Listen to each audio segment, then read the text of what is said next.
सुरुवातीलाच बातमी आहे मुंबईतून। मुंबईमध्ये मान्सूनपूर्व नालेसफाईला 1 मार्च पासून सुरुवात केली जाते। यावर्षी मात्र 20 मार्च पर्यंत ही नालेसफाईला सुरुवात झालेली नाही। दरवर्षी 1 मार्च पासून नालेसफाईला सुरुवात होते, मात्र यावर्षी 20 मार्च उजाडला तरीही सुरुवात झाली नाही। नाले, कचरा आणि इथला गाळ हा कसा काढणार असा सवाल त्यामुळे मुंबईकरांनी उपस्थित केलाय। नालेसफाईसाठी काढण्यात आलेल्या कंत्राटालाही कंत्राटदारांनी प्रतिसाद दिला नाही, त्यामुळे प्रशासनाकडून पुन्हा कंत्राट काढण्यात आला असून गेल्या वर्षी काळ्या यादीमध्ये टाकलेल्या कंत्राटदारांकडूनच नालेसफाई करून घेण्यात येतील अशी माहिती समोर आली आहे।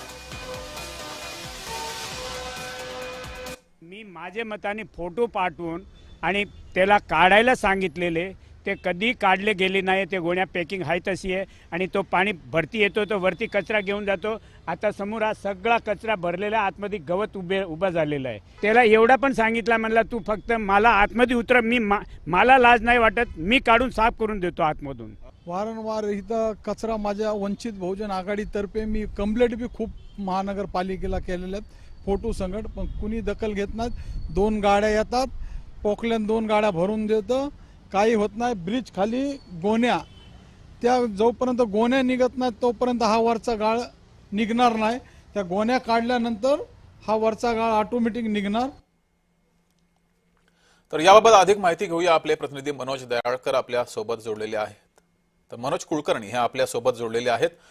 मनोज, 20 दिवस जास्त झालेले आहेत तरी सुद्धा कचरा अजूनही काढलेला नाही, त्यामुळे पावसाळ्यामध्ये मोठ्या प्रमाणामध्ये पाणी पुन्हा मुंबईत साचण्याची भीती आहे। अधिक माहिती, काय नेमके कारण आहेत कचरा न काढण्याची?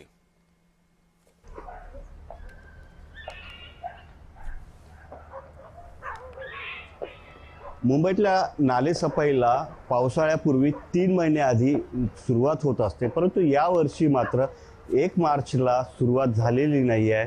महापालिकेने या संदर्भात कंत्राटाच्या निविदा सुद्धा काढल्या होत्या, परंतु त्याला सुद्धा कंत्राटदारांनी प्रतिसाद दिला नाही, त्यामुळे अजूनही नालेसफाईला सुरुवात झाली नाही आहे। तर अनेक नाले जे आहेत ते अक्षरशः तुडुंब भरल्याचं पाहायला मिळते आहे। या नालेसफाईविषयी मुंबई महापालिकेत स्थायी समितीच्या ज्या बैठका होत आहेत त्या बैठकात सुद्धा हा विषय काढण्यात आलेला आहे आणि याच संदर्भात गेल्या वर्षी जे काळ्या यादीमध्ये कंत्राटदार टाकलेले होते त्याच कंत्राटदारांकडून ही नालेसफाई होणार होती, परंतु कशा प्रकारची ही नालेसफाई होती आज हे बघितलं असता कुठेही नालेसफाई होत नसल्याचं पाहायला मिळते आहे। त्यामुळे नागरिकांमध्ये आतापासून रोष व्यक्त व्हायला सुरुवात झालेली आहे। नालेसफाई न झाल्यामुळे त्यांच्या आरोग्यावर परिणाम होत असल्याचं सुद्धा सांगत आहेत, कारण अनेक ठिकाणी डासांचा प्रादुर्भाव वाढलेला आहे आणि त्याचमुळे अनेक लहान बालक असतील किंवा वृद्ध असतील त्यांना सुद्धा याचा फटका बसत असल्याचं पाहायला मिळतंय। त्यामुळे अनेकांनी असंच म्हटलेलं आहे की लवकरात लवकर ही नालेसफाई झाली पाहिजे आणि व्यवस्थितरित्या झाली पाहिजे, पूर्ण गाळ काढण्यात आला पाहिजे अशी मागणी आता मुंबईकर करत असल्याचं पाहायला मिळतंय। ठीक आहे मनोज, तुम्ही असेच जोडलेले रहा।